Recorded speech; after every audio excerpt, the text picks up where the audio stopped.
Hey guys, welcome to today's video, and today we're going to continue What If Raditz Came to Earth Early. Now, where we last left off, the Saiyans were about to arrive. After 9 intense months of training in this gravity room, the humans, the Saiyans and Kami are all ready for the fight. All of them arrive together, suppressing their energy so the scouters will only pick up power readings of 300. So they've raised their power levels high enough so that Nappa and Vegeta will find them, but not raise it high enough so that they'll be seen as a threat. Nappa quickly brings out the Saibamen and laughs at Raditz, saying, "Remember these little guys? All of them stronger than you." And just laughs at Raditz. Bardock then turns to his father and says, "Do you want me to take care of them, Dad? I'll take care of the green things." Vegeta and Nappa both laugh and say, "What's this? You little child, Raditz. You had a half-breed while you were on this planet." Raditz is becoming angrier and angrier. Chi-Chi puts her hand on her husband's shoulder, says, "Just calm down. You know how strong they are. You know how strong Bardock is. Let him do it." So, Bardock steps up and fights all the Saibamen at once, and with just a flick of his wrist, he destroys them all. Similar to how Nappa raised his fingers to annihilate a city, this is how easily Bardock has just destroyed the Saibamen, and Vegeta and Nappa are left. They're left speechless. Right, what just happened? How is he this strong? This is when Nappa steps up and says, "I'll take care of these runts." So now Bardock just steps back a bit. He's a little bit scared of the giant Saiyan. Even though his power level is only, I believe it's 5,000 in his bit. When he suppressed it's 5,000 is Nappa's power level. So Yamcha steps up instead, says, "Don't worry, Bardock. It's your first fight. I'll take care of him." And again Vegeta and Nappa laugh. This is when Yamcha just raises his power level. The scouters pick up a power reading of 30,000. That's right, 9 months in that gravity chamber with these intense weather conditions, Yamcha has gotten that strong. And with his training partners as the other humans proper driven to fight the Saiyans, he became incredibly strong. But he's still not the strongest human. We'll leave that at that for now. Yamcha just beats Nappa down and leaves him battered and bruised. He can't move. He's in the same condition that Goku originally left him in. And this time Vegeta doesn't kill him. He just grits his teeth angrily and says, "What am I meant to do? If he's that strong, how strong has Raditz become?" So Vegeta charges Yamcha. This is when when the punch is about to land on Yamcha, Chi-Chi grabs his hand and just chucks Vegeta back. That's right, Chi-Chi is strong enough to block a punch from Vegeta. And he's becoming more and more infuriated quickly. Then he looks over to the other Saiyans. He sees that Goku and Raditz don't have tails anymore. Kami removed them when he began his training with them originally. And Vegeta just smirks. "I have an idea, Nappa. Just keep looking up." Raditz instantly realises what he's going to do. He says, "Everyone, stay on your guard. I know what's going to happen." Vegeta creates an artificial moon. And instantly, Vegeta and Nappa transform. Now, they've all become strong, but The Ozaru form is a 10 times multiplier. Goku says that he'll take on Nappa and the others should just focus on Vegeta, seeing as he's a lot stronger. The two of them are in complete control of his form. Now Goku's having to fight the Ozaru Nappa, and the others are trying to find a way around Vegeta. Remember, his power level would be 180,000 in his Ozaru form. But Raditz is drawing Vegeta's attention. He knows that Vegeta will see him as the biggest threat, because Raditz is possibly the strongest. At this point he is on par with Goku power wise. They're both at 80,000.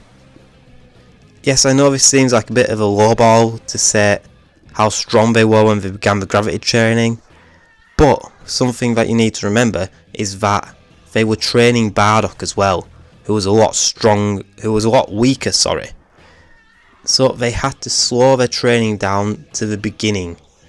They had to start from scratch and let Bardock build up his strength so they could as well. Now, Kame uses a similar technique to Piccolo's special beam cannon, but because it wasn't invented then, we'll just leave it nameless for now. We won't steal Piccolo's technique. He sends a blast, and at the last second Vegeta managed to avoid it, grazing all of Vegeta's back. Yamcha fires a Kamehameha wave at Vegeta's face. He sends a blast from his mouth, and he incinerates Yamcha. So just on sheer reactions, Vegeta blasted Yamcha out of the air and killed him.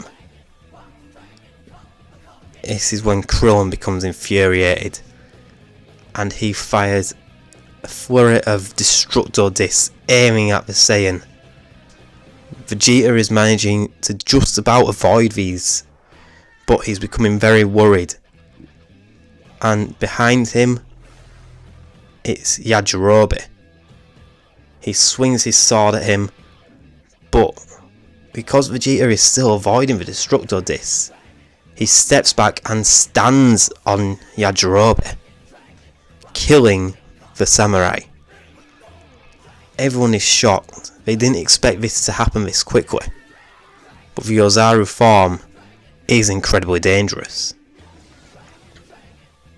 Now, Chi-Chi is still over with her son, stopping him from looking at the artificial moon because he still has his tail. And Raditz, he's beginning to panic. He's just seen two of the Earthlings die that quickly, and he knows that he's not strong enough.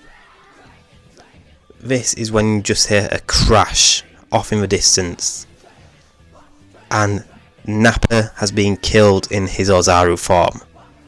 Goku had to take Nappa's life.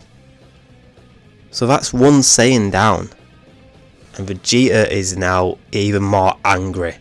Seeing Nappa beat down once and now killed, he wants to take out the Saiyans, and he wants to kill the humans. He says, Raditz, Kakarot, you two, you're meant to be the last of our race. The three of us is all we have left, and you just killed another Saiyan. Now, as a prince, I'm going to choose to execute you both here and now. Vegeta fires a blast from his mouth. It's when Goku and Raditz fire a Kamehameha wave and a double Sunday to try and counter the blast. And it's a very intense beam struggle, but Vegeta has a very slight edge on them. Just that tiny bit extra power. This is when Kame comes up behind and joins a blast as well into the beam struggle. Now Krillin fires a Kamehameha wave as well, and Tien a tri-beam. All of the humans, the Saiyans and the Namekian firing back at Vegeta. And the blast eventually hits the Saiyan and he tumbles down. And Raditz, he goes for the artificial moon and he blasts the energy out of the Earth's atmosphere. He can't destroy it, but he manages to force it far enough away that Vegeta reverts to his original form. Now Vegeta, he's in extreme pain. He can't move, and Raditz just stands above him. He says, "All these years, you call me weak. You said that you were the prince and I was nothing.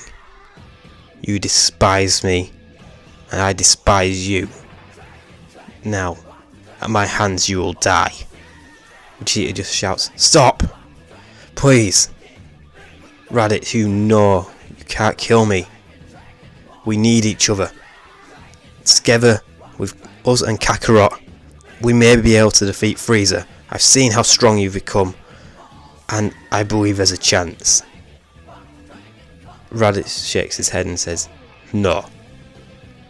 Frieza is impossible to beat. Now, why? Why would we challenge that monster?" And Vegeta says, "You know as well as I do.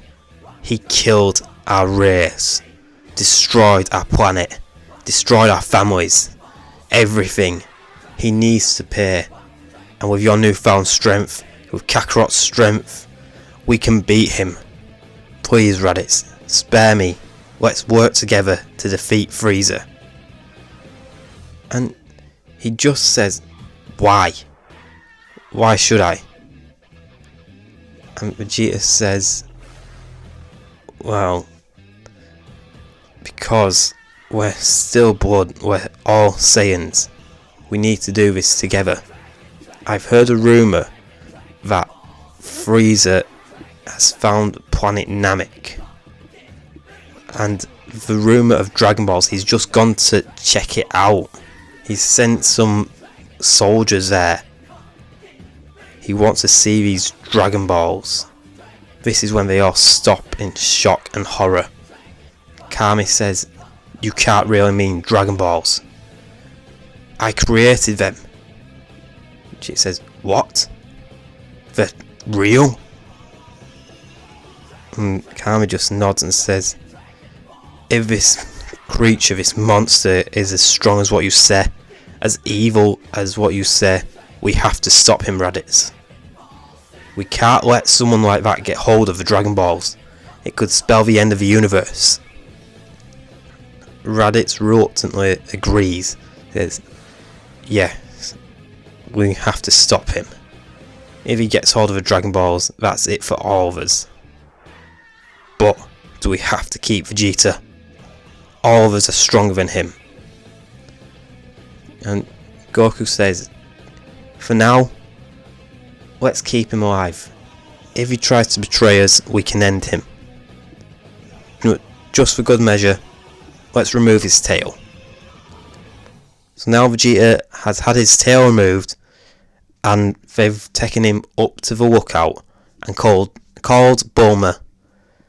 So now they're going to build a ship, and they're going to go to Namek. But first, they use the Earth's Dragon Balls to resurrect Yamcha and Yajirobe.